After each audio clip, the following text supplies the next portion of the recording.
Às vezes, todos nós nos encontramos em uma situação que a nossa vida depende de uma outra pessoa. Podemos ser demitidos ou podemos ser promovidos dentro do nosso trabalho. No trânsito, alguém pode furar o sinal vermelho e bater em nosso carro e nossa moto, nos causando um acidente. Em um assalto, a pessoa pode tirar as nossas vidas. Alguém pode falar mentiras ou fofocas ao nosso respeito que não correspondem com a verdade. O fato é que decisões de outras pessoas podem de fato nos afetar. Podem nos afetar positivamente ou negativamente. Será que podemos confiar em Deus nas decisões que as outras pessoas tomam, que têm influência direta em nossas vidas? Eu sou o pastor Sidney, pastor da Igreja Batista Jardim Floresta, e hoje nós estaremos compartilhando a Escola Bíblica Dominical da Igreja Batista Jardim Floresta, lição número 3, a soberania de Deus sobre as decisões de outras pessoas. Vamos ao vídeo.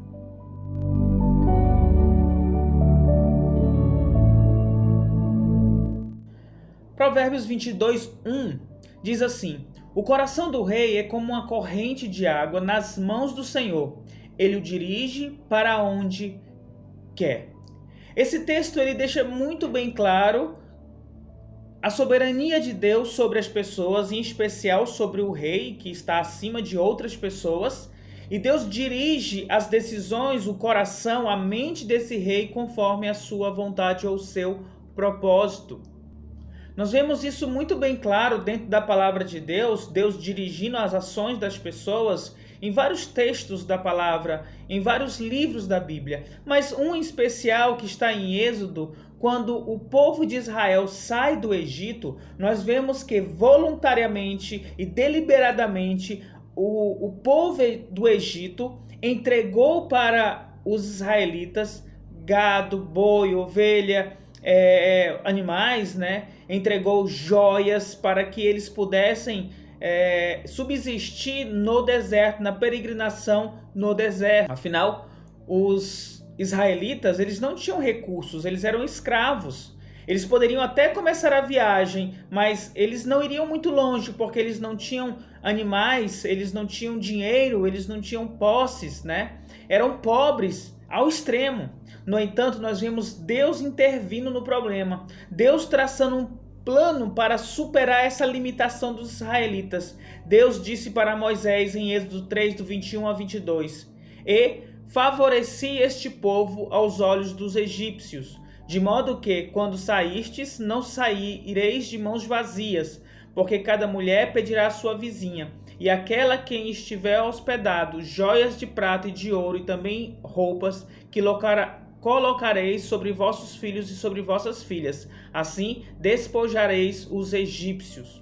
Deus prometeu que os egípcios seriam eles que ajudariam o povo de Israel a sair com posses do Egito. E isso se cumpriu. Nós vemos isso em Êxodo 12, do 35 ao 36, que diz: os israelitas fizeram conforme a palavra de Moisés e pediram aos egípcios joias de prata e de ouro e de roupas. E o Senhor fez com que os egípcios fossem bons para o povo, de modo que lhes davam o que pediam. Assim, eles despojaram os egípcios, né? Então, o que nós vemos aqui na palavra de Deus é que Deus promete para Moisés: olha, os egípcios vão ajudar os israelitas com suas posses. E nós vemos em Êxodo 12 isso se concretizando. O Senhor fez com que os egípcios fossem bons ao povo. Os egípcios, com toda certeza, odiavam os israelitas. Afinal, as pragas caíram no meio do povo por causa deles. Mas Deus fez com que eles pudessem ser bons para os israelitas. Foi Deus que agiu no coração deles. Então, por que os egípcios ajudaram os israelitas, deram dinheiro, deram animais, riquezas?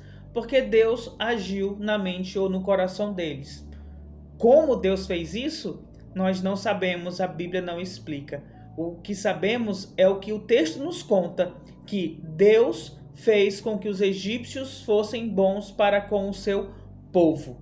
Fica evidente no texto que os egípcios agiram livre e voluntariamente, por sua própria vontade.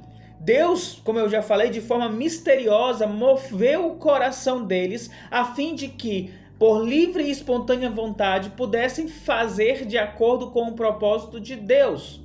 Então, as decisões que as outras pessoas tomam influenciam as nossas vidas para coisas boas ou coisas ruins.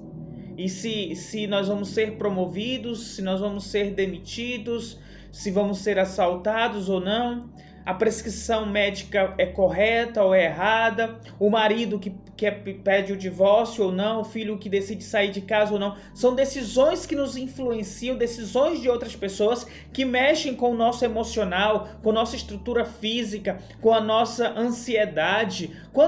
Talvez você já tenha passado por uma calúnia, né? Alguém falou algo mentiroso sobre você, você ficou extremamente zangado, você se enraiveceu, criou-se em você uma ansiedade, muitas vezes até o ódio pela outra pessoa.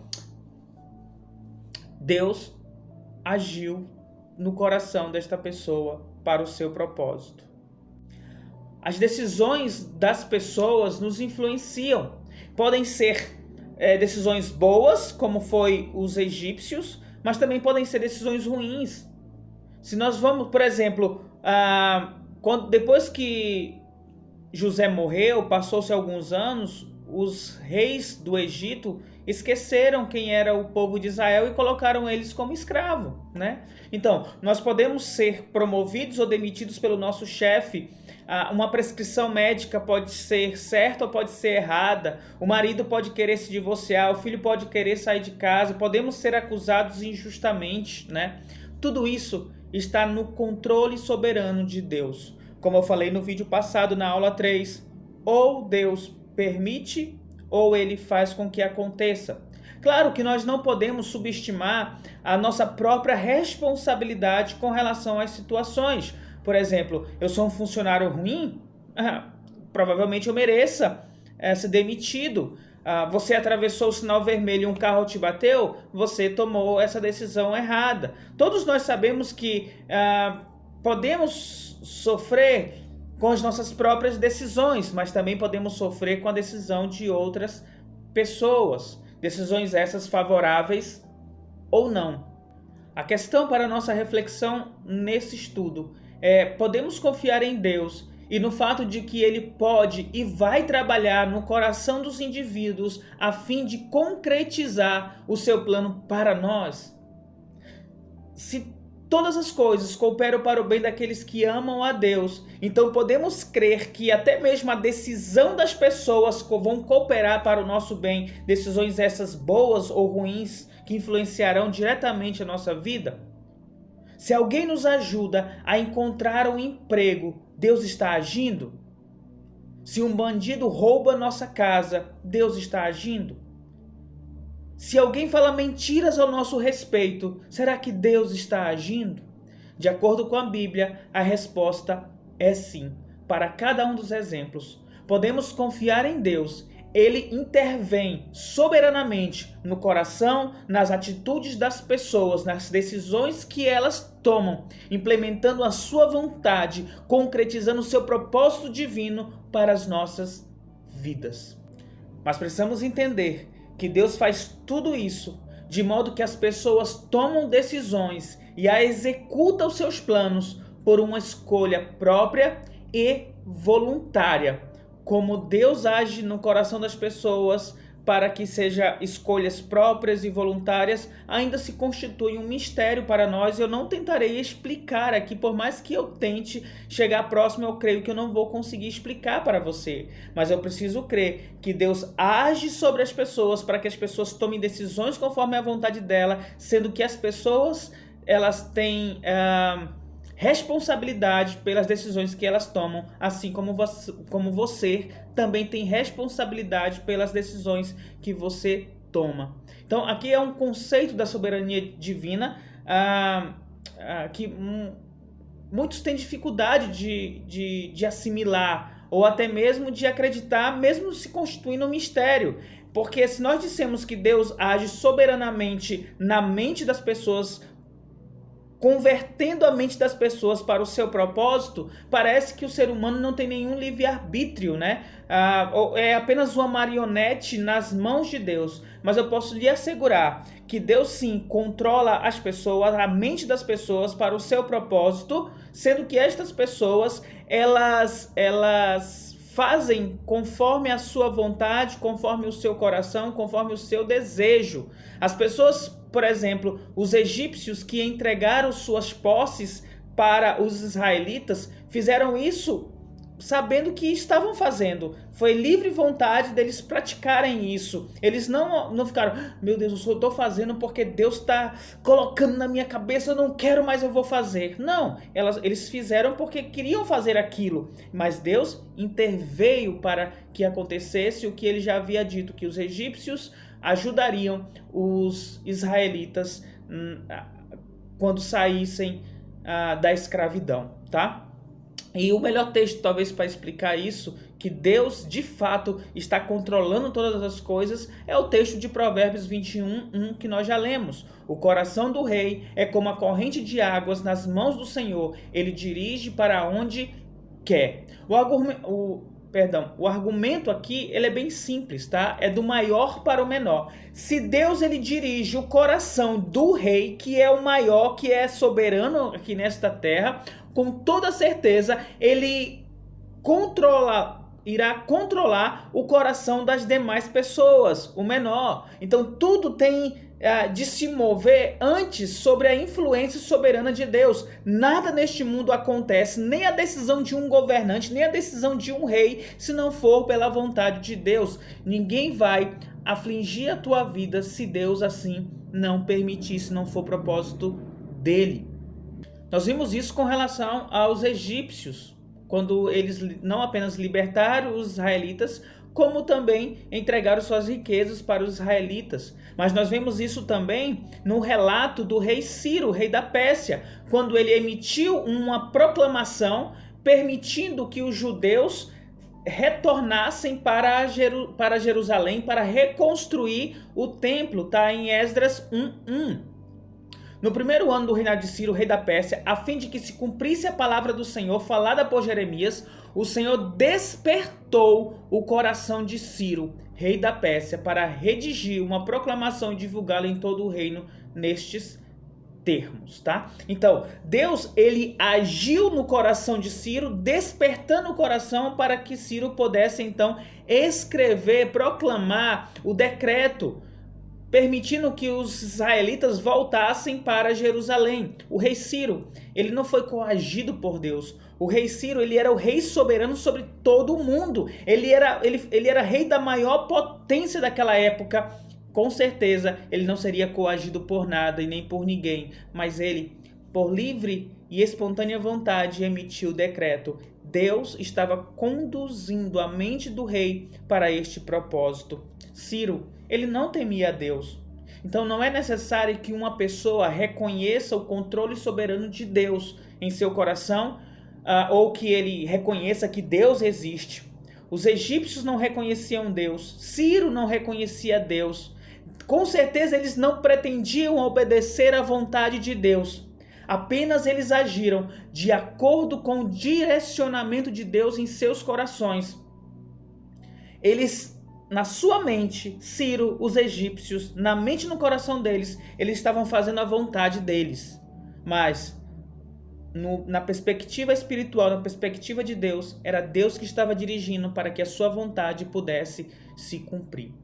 Nós vemos no Novo Testamento essa mesma ação soberana de Deus. Por exemplo, em 2 Coríntios 8, 16 e 17 diz: mas a graça de Deus, que pôs no coração de Tito a mesma dedicação por vós, pois não somente aceitou a nossa solicitação, mas sendo muito dedicado, partiu de livre vontade e foi visitar-vos. Olha só o que Paulo coloca aqui. Ele coloca esse mistério de Deus agindo em nossas vidas, em nossa mente. Deus pôs no coração de Tito a dedicação.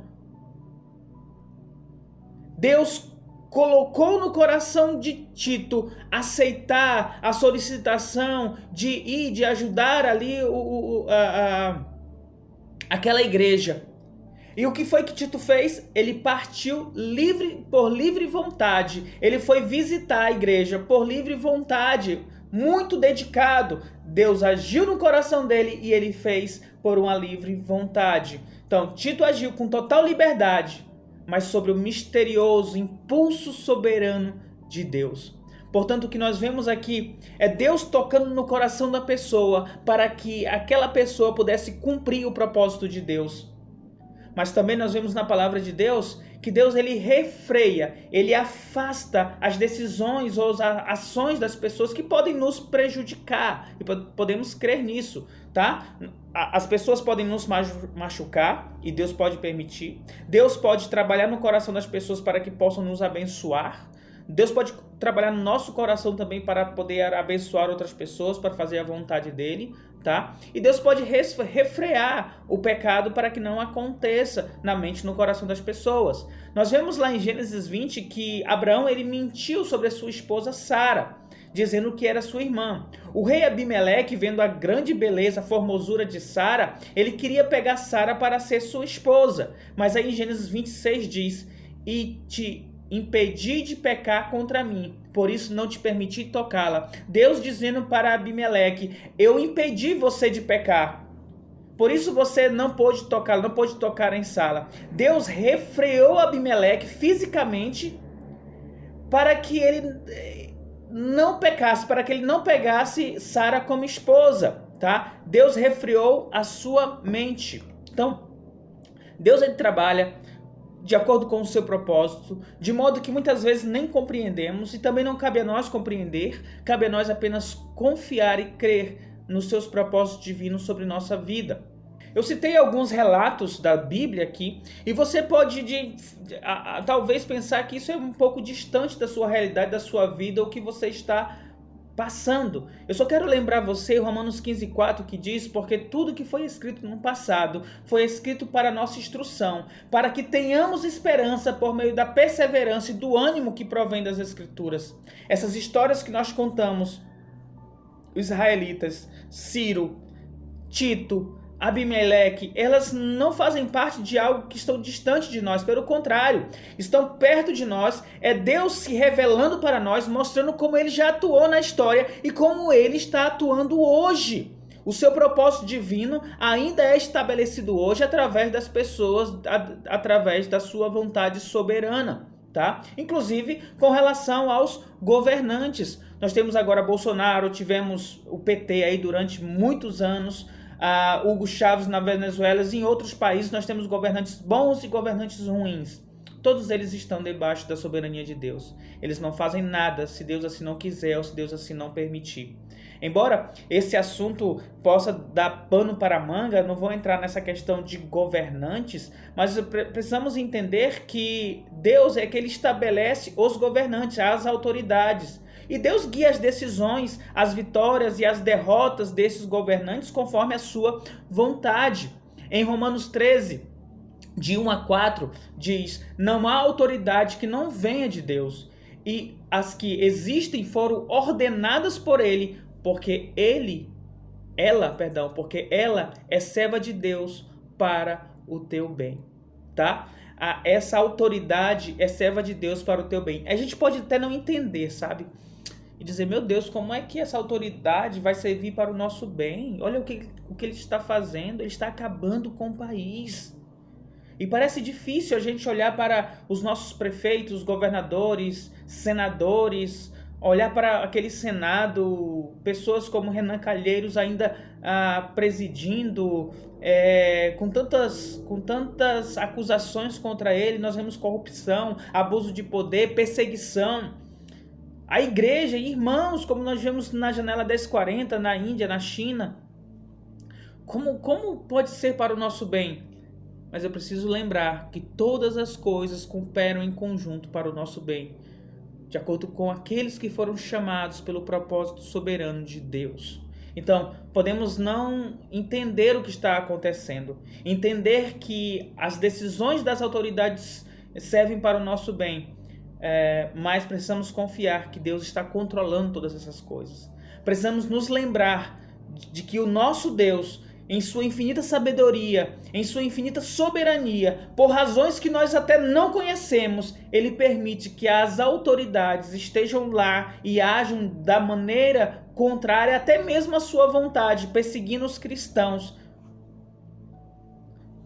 Mas é a soberania de Deus e precisamos confiar. Isso não quer dizer que sejamos passivos, tá? De simplesmente estar aqui, podem tirar a minha vida já que vocês querem tirar, mas significa que está no controle de Deus. Então estou passando por essa tribulação, estou passando por essa perseguição, glória pois ao Senhor, o nosso Deus. Mas aquilo que for correto, que for justo, você vai perseguir dentro da justiça de Deus. Precisamos ser lembrados, como Pedro lembrou na primeira carta dele, que a nossa confiança não deve ser ancorada no poderio militar ou na nossa própria segurança, na nossa casa, em uma arma dentro da nossa casa, tá? A nossa maior segurança não está nos governantes, está em Deus. Salmo 20, versículo 7. Alguns confiam em carros e outros em cavalos, mas nós invocaremos o nome do Senhor nosso Deus. Ainda Salmo 33, do 16 ao 17 diz: um rei não se salva pelo poderio do seu exército, nem um valente se livra pela muita força. O cavalo é falsa esperança de vitória, não pode livrar ninguém com grande força. O que esses versículos nos dizem? Que não podemos confiar nas coisas desta vida. Elas são passageiras, são finitas igual nós, um dia elas acabam, mas o nosso Deus soberano, ele é eterno. Ele é que pode conduzir pela vitória e de fato é ele que nos dá a vitória verdadeira, novos céus e a nova terra. O ponto que eu preciso que você entenda eu confio na soberania de Deus sobre todas as coisas, inclusive sobre as decisões que as outras pessoas tomam, sejam elas governantes, sejam elas familiares, sejam elas amigos ou pessoas que nem sequer conhecemos. Você pode de repente depender do teu chefe para ele lhe dar uma promoção. Deus pode mover o coração do teu chefe de um jeito que você receberá a promoção e você vai dar glória a Deus por isso com toda certeza. Mas se você não receber a promoção, você também precisa dar glória a Deus. No Salmo 75, versículos 6 e 7, diz: porque a exaltação não vem do Oriente, nem do Ocidente, nem do deserto, mas Deus é quem julga. Ele abate um e exalta outro. A exaltação não vem do Oriente, nem do Ocidente, nem do deserto. Vem das mãos de Deus e precisamos crer nisto. E se estamos nas mãos de Deus, estamos seguros. Eu entendo que muitos de nós, e eu também posso passar por isso, podemos ficar tristes, ansiosos, frustrados, quando algo não acontece como nós esperamos, né? Ou quando alguém toma uma decisão sobre nossa própria vida que não nos favorece. Por exemplo, um chefe que te demitiu, alguém que disse alguma fofoca, uma mentira sobre você, ou mesmo a prova do vestibular que você não passou. Você pode ficar frustrado, triste, porque não aconteceu como você queria que acontecesse. Mas precisamos lidar com a nossa frustração, reconhecendo que Deus, nosso Deus soberano, controla todas as coisas, inclusive a decisão dos chefes, a decisão de pessoas de mentir contra você. Deus permite. E o que você precisa fazer é glorificar a Deus, não andar ansioso pelo dia de amanhã, reconhecendo que a tua vida está no controle de Deus. Mesmo que pessoas te firam, mesmo que sejam mentiras, mesmo que você sofra danos com relação à atitude de outras pessoas, como alguém que bate no seu carro e você vai ter que consertar, por exemplo.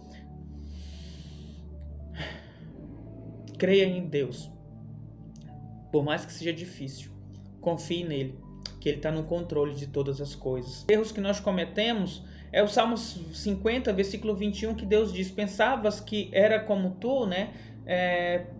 Às vezes nós temos essa tendência de presumir que Deus pensa como nós, né? De achar que Deus vai agir como nós também agimos, como nós pensamos. Nós acreditamos que o melhor caminho é esse, que a melhor decisão é essa, que a questão mais favorável a se tomar é aquela outra. Mas nós erramos com relação a isso, porque os planos de Deus são muito maiores do que nós não temos a menor capacidade de entender ou saber quais são os planos de Deus. No entanto, as Escrituras Sagradas ensinam que precisamos confiar em Deus e que Deus pode mudar a vontade de outras pessoas, inclusive a nossa própria vontade, para agir segundo o seu propósito, tá bom? A Bíblia retrata pessoas de maneiras diferentes, de maneiras consistentes, fazendo escolhas próprias e voluntárias. Nunca há qualquer sugestão de que Deus trate o ser humano como uma marionete, que Deus trate as pessoas como um robô. A Bíblia não mostra em nenhum momento isso. O que a Bíblia mostra é Deus interferindo na mente da pessoa, no coração da pessoa, para que ela tome decisões segundo a sua vontade. E se você for perceber, essas escolhas, que muitas vezes são escolhas morais, as pessoas têm que prestar contas com relação às decisões que elas tomam. Por exemplo, Judas traiu Jesus. Ele tomou a decisão de trair Jesus, mas ele só traiu Jesus porque Deus permitiu, porque Deus agiu no coração dele. Pilatos, que entregou Jesus para ser crucificado, o próprio Senhor Jesus Cristo disse para ele: você só está fazendo isso comigo porque Deus deu autoridade para você fazer isso, porque se Deus não quisesse, Deus seria resgatado por milhares de anjos dali e não aconteceria nada com o Senhor Jesus Cristo. Ele tomou a decisão, Judas, Pilatos, e eles sofreram as consequências por conta dos atos que eles cometeram, tá bom? Então, os atos que você comete, os atos que as outras pessoas cometem, há consequência e precisam prestar contas. Inclusive a questão de crer no Senhor Jesus Cristo. Quem não crê já está condenado, porque não creu no Filho unigênito do Pai. Então, a condenação já está sobre ele. Por outro lado, quando nós cremos no Senhor Jesus Cristo, nós recebemos a salvação. E precisamos crer que o Espírito Santo interviu em nossa vida, nos convencendo do pecado, da justiça e do juízo. Richard Fuller, que foi um presidente da Convenção Batista do Sul, ele diz assim: é impossível para nós rejeitar qualquer uma dessas grandes verdades, a responsabilidade do homem e a soberania de Deus. É igualmente impossível para nossa mente conciliá-las. Ele diz isso e eu creio nisso. É difícil conciliar. O que eu preciso fazer então é confiar de que Deus está no controle de todas as coisas, inclusive de nossas próprias vontades ou das vontades de outras pessoas. Uma outra verdade que precisamos destacar aqui é que Deus nunca é autor do pecado, tá? Então, quando você comete um pecado, não foi porque Deus colocou na tua mente, não é porque Deus colocou na tua mente, você foi lá e pecou e agora a culpa é de Deus. Como Adão fez? A culpa foi tua, Deus, porque você me enviou essa mulher. Não, a culpa pelo pecado é sua, tá? Por mais que Deus use o teu pecado para o propósito dele, ainda assim a culpa do pecado é tua. Tiago 1, 13 e 14 diz: quando tentado, ninguém deve dizer sou tentado por Deus, pois Deus não pode ser tentado pelo mal e a ninguém tenta. Mas cada um é tentado quando atraído e seduzido por seu próprio desejo, tá? Então, as Escrituras Sagradas afirmam que Deus usa, sim, o pecado no coração das pessoas para os seus propósitos. Mas Deus não pode ser responsabilizado pelo teu pecado. Você tem uma culpa moral, você tem uma culpa voluntária pelo seu pecado, pelas escolhas que você faz diante do pecado. Então, já chegando ao final, como você deve reagir diante do fato de que Deus é capaz de mover a mente e o coração das pessoas, tanto para fazer o bem quanto para fazer o mal na sua vida? Precisamos reagir com confiança. A nossa carreira profissional está nas mãos de Deus e não nas mãos do teu chefe, não está nas mãos do teu empregador, não está na mão do governo, não está nas mãos de professores, não está na mão de ninguém. A tua vida, quando você sai de casa para ir trabalhar, não está na mão de um motorista bêbado, não está nas mãos de um ciclista, não está na mão de ninguém, está nas mãos de Deus. Ninguém pode lhe fazer qualquer mal ou pôr em risco o seu futuro se Deus não permitir. Além do mais, Deus é capaz de conceder-lhe o favor. Deus é capaz de lhe ajudar em várias maneiras, em várias decisões. Será que você já não recebeu uma bênção que não estava esperando? Alguém chegou e lhe abençoou? Aquela promoção que você não esperava e o teu chefe te chama e diz: olha, você vai ser promovido, sabe? Deus, ele pode agir no coração do teu marido, do teu filho, do teu chefe. Deus pode agir. Precisamos estar sempre buscando a vontade de Deus e orando e pedindo a ele, claro, de acordo com a vontade dele. Portanto, devemos nos voltar para Deus em oração em todas as circunstâncias, em qualquer aspecto de nossas vidas, sabendo que o nosso futuro está nas mãos de Deus e não nas mãos de indivíduos. A nossa alegria não depende do que as outras pessoas dizem, das atitudes das outras pessoas, mas depende tão somente de nossa comunhão e nossa intimidade para com Deus. Deus nunca permite que pessoas tomem decisões a nosso respeito que sejam contra o seu plano soberano sobre nossas vidas. Deus, ele é por nós. Nós somos filhos de Deus e precisamos nos alegrar nesta certeza. A palavra de Deus diz em Romanos 8,31: se Deus é por nós, quem de fato será contra nós? Então, coloque no teu coração, e esta é a mensagem desse estudo de hoje.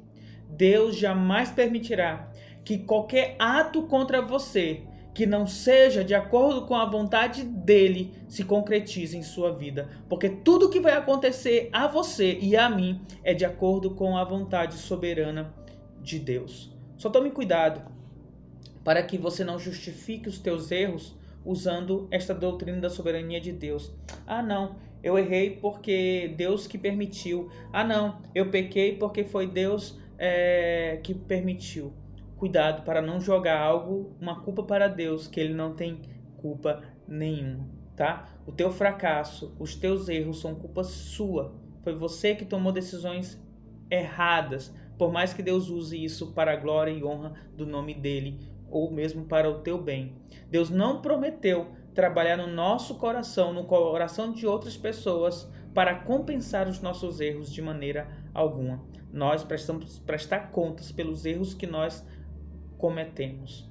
Também nós precisamos entender que a soberania de Deus, ela não é motivo para que nós sejamos passivos com relação às coisas. Alguém vem e bate no teu carro, aí você vai dizer, não, isso foi vontade de Deus. Não, tudo bem, cara, pode seguir. Não, você vai atrás dos seus direitos, a pessoa vai ter que consertar seu carro, você vai procurar a justiça. A melhor maneira de solucionar ou de compensar você por qualquer perda, você vai atrás. Se alguém te caluniar, se alguém falar mentiras, faz um boletim contra esta pessoa.